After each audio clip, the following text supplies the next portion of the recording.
Mi nombre es José Beltrán y lo que les platicaré a continuación son cosas que se cuentan en mi familia, sucesos que de adulto llegué a pensar eran solo leyendas contadas para espantarnos o hacérselos interesantes, hasta que yo mismo viví y comprobé que todo era cierto. Y esta es mi historia. Mi familia es de un pueblo en Guanajuato, México, llamado Juventino Rosas, bien conocido en el estado por las leyendas que se cuentan. Es pueblo de brujos y chamanes. Mi abuelo se hizo de su terreno en las afueras, construyó su humilde casa y ahí formó, junto con mi abuela, su familia.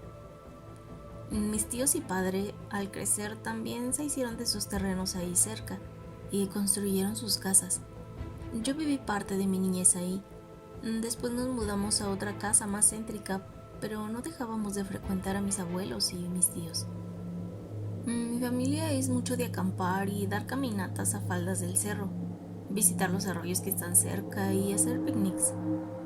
Y en estas actividades es donde les han sucedido cosas extrañas.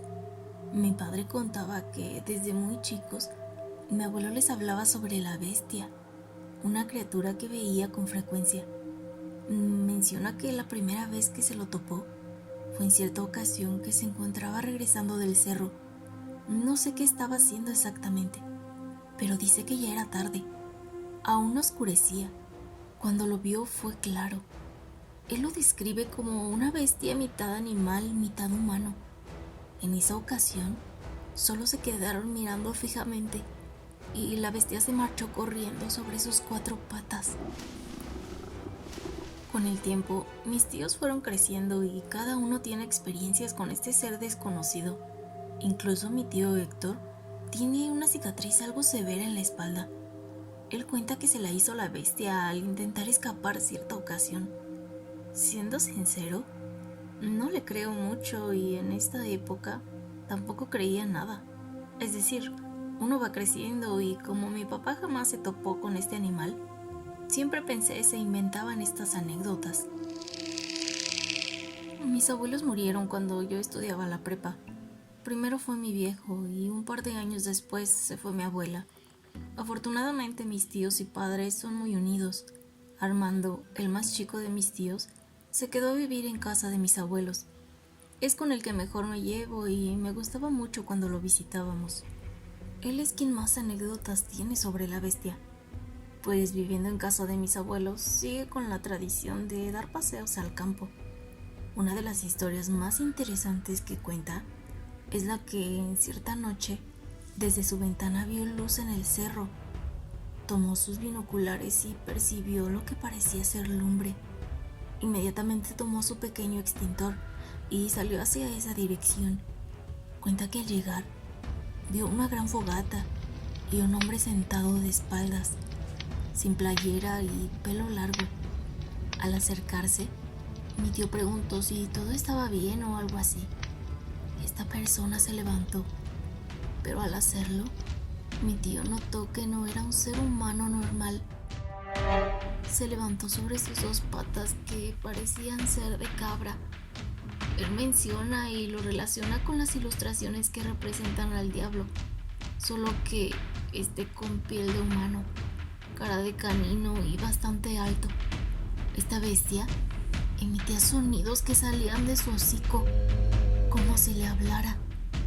Mi tío menciona que no era una lengua extraña, simplemente no le entendió lo que dijo, porque en cuanto escuchó el primer sonido que el animal exclamó, él salió corriendo, pero él jura que lo exclamado eran palabras, no ladridos ni otro sonido de algún animal.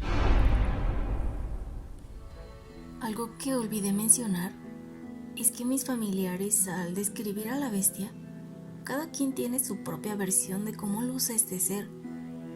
Sus historias no coinciden en cuanto al aspecto físico, y esto fue lo que principalmente me hizo desconfiar de la veracidad de sus anécdotas contadas. El tiempo pasó y todos crecimos. Algunos de mis tíos vendieron sus terrenos y mi tío Armando se fue de la ciudad. La casa se puso en renta y pues las historias se dejaron de escuchar. Yo me casé y tuve mellizos. Cuando ellos tenían aproximadamente unos 6 años de edad, la casa de mis abuelos se desocupó y le pedí a mi padre que no la rentara de inmediato. Le pagué yo un mes de renta y la usé ese tiempo para ir los fines de semana para pasar el tiempo ahí.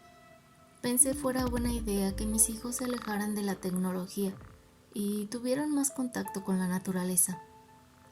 Así fue. Mis padres comenzaron a acompañarnos los fines, así que no me cobró la segunda renta y dejamos esa casa para las noches, acampar y demás cosas. A Alex, mi hijo, le gustaba mucho acampar con fogata. Nos hicimos de casas de campaña y se convirtió en una actividad frecuente, hasta que una noche, ya que los pequeños se habían ido a dormir, nos quedamos mi esposa, mis padres y yo bebiendo y platicando. No sé exactamente qué hora era cuando comenzamos a escuchar aullidos que provenían del cerro. Se nos hizo raro porque lobos jamás se habían visto por ahí. Supusimos ser algún perro extraviado. Antes de irnos a dormir, yo comencé a escuchar sonidos que provenían detrás de mí. No muy cerca, pero se escuchaba como un animal corriendo de un lado a otro. No le mencioné nada a nadie para no espantar. De rato, todos nos fuimos a dormir. A mí me despertaron los ruidos que provenían de fuera. Me levanté y presté atención. Era alguien o algo que dio una vuelta a mi tienda y fue directo hacia donde estaba la fogata apagada, que se encontraba justo frente a la puerta. Se escuchó un ruido fuerte y fue ahí cuando me levanté, me puse los tenis, tomé la lámpara y salí. Todo esto que les platico fue en cuestión de segundos. Al estar fuera, vi que algunas ramas se movían. Supe que alguien había agarrado algo y se había marchado robándoselo. Fui tras él y mientras corría pensaba si era buena idea lo que estaba haciendo.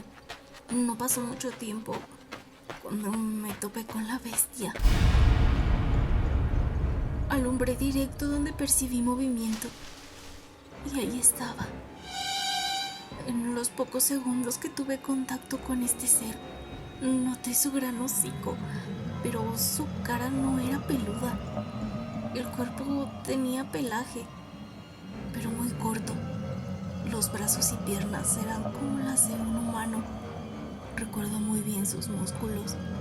Recordé lo que decía mi abuelo: mitad hombre, mitad animal. Noté que había agarrado algo del campamento. Estaba en el suelo cerca de sus piernas. Después supe había sido la mochila de mi hija. La bestia estaba acorralada. Detrás de él había un muro de piedra, parte del cerro, de unos 8 metros de altura aproximadamente. Pero el animal no le costó trabajo trepar. Lo hizo como un perro cuando escala y escapó de mi vista. Yo salí corriendo de ahí. Al día siguiente le platiqué todo a mi padre, quien me dijo con una sonrisa: a tus tíos jamás les creí, pero viniendo de ti, ahora sé que existe la bestia.